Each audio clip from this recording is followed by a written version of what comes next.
ಬಂದು ಅಮ್ಮ Jack fruit ಹಲಸಿನ ಕಾಯಿಂದ ಪಲ್ಯ ಮಾಡ್ತಿದ್ದಾರೆ. ಸೊ ಇದು ಕಾಯಿ ಆ್ಯಕ್ಚುಲಿ ತೊಗೊಂಡ್ಬಂದು ತುಂಬ ಕಷ್ಟ ಆ್ಯಕ್ಚುಲಿ ಇದನ್ನು ಕಟ್ ಮಾಡೋದು. ಸೊ ಕಾಯಿನ ತೊಗೊಂಡ್ಬಂದು ಹೆಚ್ಚಿ ನೀರಲ್ಲಿ ಹಾಕಿ ಇಟ್ಟಿದ್ದಾರೆ. ಸೊ ಅದು ಬಿಕಾಸ್ ಇಲ್ಲ ಇನ್ನೂ ಕಪ್ಪಾಗಿಬಿಡುತ್ತೆ ನೀರಲ್ಲಿ ಹಾಕಿಲ್ಲ ಅಂದರೆ. ಸೊ ನೋಡ್ಬೋದು ನೀವು. ಸೊ ಪಲ್ಯ ಮಾಡ್ತಿದ್ದೀವಿ ಇದ್ರದ್ದು. ಸೊ ತುಂಬ ಚೆನ್ನಾಗಿರುತ್ತೆ. ಇದು ಎಷ್ಟು ಹಾರ್ಡ್ ಇದೆ ಅಲ್ಲ, ಸಾಫ್ಟ್ ಇದೆ, ಮೇಲಿಂದ ಹಾರ್ಡ್ ಇರುತ್ತೆ, ಒಳಗಡೆ ಸಾಫ್ಟ್ ಇದೆ. ಸೊ ನೋಡಿ, ಸೊ ಬೆಣ್ಣೆ ಥರ ಆಗುತ್ತೆ ಪಲ್ಯ ಮಾಡಿದ್ರೆ. ಈವನ್ ಎಲ್ಲ ಅದರದ್ದು ಬೀಜ ಎಲ್ಲ ಏನೆಲ್ಲ ಇರುತ್ತೆ ಪ್ರತಿಯೊಂದು ನೋಡಿ ಹೆಚ್ಕೊಂಡಿದ್ದೀವಿ. ಸೊ ನೋಡೋಣ ಅಮ್ಮ ಹೇಗೆ ಪಲ್ಯ ಮಾಡಿ ತೋರಿಸ್ತಾರೆ ಅಂತ. ಸೊ ಇದು ಆಲ್ರೆಡಿ ಎಣ್ಣೆ ಹಾಕ್ಕೊಂಡಿದ್ದಾರೆ. ಎಷ್ಟು ಸ್ಪೂನ್ ಹಾಕಿದ್ಯಮ್ಮ ಎಣ್ಣೆ? ಒಂದು 3 ಸ್ಪೂನ್ ಹಾಕಿದ್ದಾರೆ. ಆಮೇಲೆ ಅದು ಸ್ವಲ್ಪ ಅರಿಶಿನದ ಪುಡಿ ಮತ್ತು 2 ಈರುಳ್ಳಿ ಹೆಚ್ಕೊಂಡಿದ್ದೀನಿ, ಟೊಮೆಟೊ 2 ಹೆಚ್ಚಿದ್ದೀನಿ, ಮತ್ತು ಸ್ವಲ್ಪ ಕರಿಬೇಳೆ ಹಾಕ್ತಾರೆ. ಜೀರಿಗೆ ಸಾಸಿವೆ ಹಾಕಿದ್ವಿ. ಇವಾಗ ಒಣಮೆಣಸಿನ್ಕಾಯಿ, ಒಂದು ಸ್ವಲ್ಪ ಹಿಂಗೆ ಹಾಕ್ತಿದ್ದಾರೆ. ನಮ್ಮ ಮನೆಯಲ್ಲಿ ಹಿಂಗಿಲ್ಲ ಅಂದರೆ ಅಡುಗೆನೇ ಇಲ್ಲ.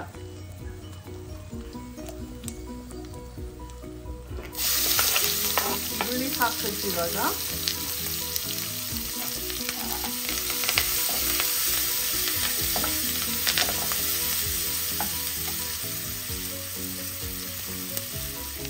ಯಾವಾಗ ಕಲ್ತಮ್ಮ?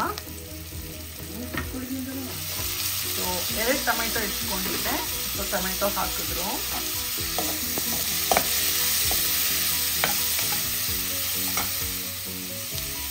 ಜೀರಿಗೆ ಪುಡಿ ಹಾಕಿದ್ರು, ಸ್ವಲ್ಪ ಧನಿಯಾ ಪುಡಿ ಹಾಕ್ತಿದ್ದಾರೆ,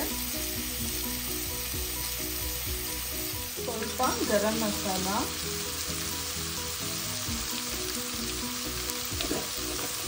ಇವಾಗ ಖಾರದ ಪುಡಿ ಹಾಕ್ತಿದ್ದಾರೆ. ಸೊ ಖಾರ ನಿಮಗೆ ತಕ್ಕಷ್ಟು ನೀವು ಹಾಕ್ಕೋಬೋದು.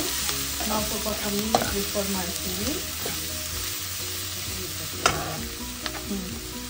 ಕೊತ್ತಂಬರಿ ಸೊಪ್ಪು ಕೂಡ ಬೇಕಂತೆ.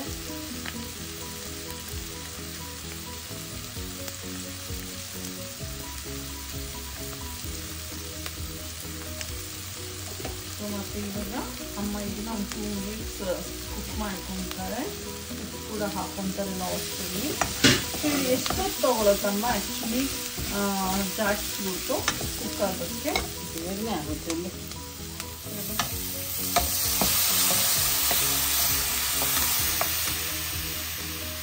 ಸ್ವಲ್ಪ ನೀರು ಹಾಕಿ ಕುಕ್ ಮಾಡ್ಕೊಳ್ಳೋಣ, ಇಲ್ಲಾಂದರೆ ಮಸಾಲೆ ರಸಿ ಹೋಗುತ್ತಲ್ಲ. ಜಾಸ್ತಿ ಹಾಕ್ತಿದ್ಯಮ್ಮ ನೀರು? ಬೇಯಬೇಡ. ಓ ಇವಾಗ ಇದು ಹಾಕ್ತೀಯಾ? ಓಕೆ. ಈಗ ಮಸಾಲೆ ಜೊತೆ ಓಕೆ. ಸೊ ಮಸಾಲ ಜೊತೆಗೆ ನಾವು ಇದನ್ನ ಕುಕ್ ಮಾಡ್ಕೊತೀವಿ.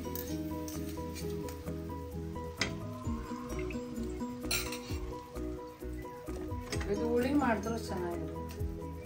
ಓಕೆ, ಹುಳಿನೂ ಮಾಡ್ಬೋದಾ? ಬೇಳೆ ಹಾಕಿದ್ರೆ ಹುಳಿ ಮಾಡಿ ಎಷ್ಟು ಚೆನ್ನಾಗಿರುತ್ತೆ. ಓಕೆ, ಅದು ಒಂದಿನ ತೋರಿಸೋಣ. ಬಟ್ ಬೆಳಗ್ಗೆಯಿಂದ ಹೆಚ್ಚೋದಕ್ಕಂತೂ ದೊಡ್ಡ ಸರ್ಕಸ್ ಮಾಡಿದ್ದಾರೆ.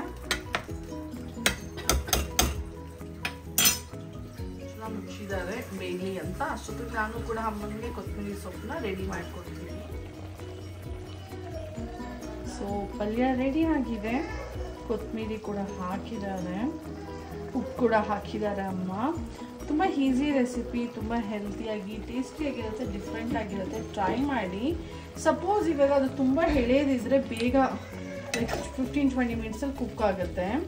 ಸೊ ಅದು ಸ್ವಲ್ಪ ಏನಾದರೂ ಬಲ್ತಿದ್ರೆ ಕುಕ್ ಆಗಲಿಲ್ಲ ಅಂದಾಗ ಸೊ ನೀವು ಅದನ್ನು ಕುಕ್ಕರ್ನಲ್ಲಿ ಬೇಯಿಸ್ಕೊಳ್ಳಿ. ಓಕೆನಾ? ಕುಕ್ಕರ್ನಲ್ಲಿ ನೀವು ಕುಕ್ ಮಾಡ್ಕೋಬೋದು. So that's not A problem. So I hope ಇವತ್ತಿನ ವ್ಲಾಗ್ ನಿಮಗೆ ಇಷ್ಟ ಆಗಿರುತ್ತೆ. ಡಿಫ್ರೆಂಟ್ ರೆಸಿಪಿ ಇವತ್ತು ನಿಮ್ಮ ಜೊತೆ ಅಮ್ಮ ಶೇರ್ ಮಾಡಿದ್ದಾರೆ.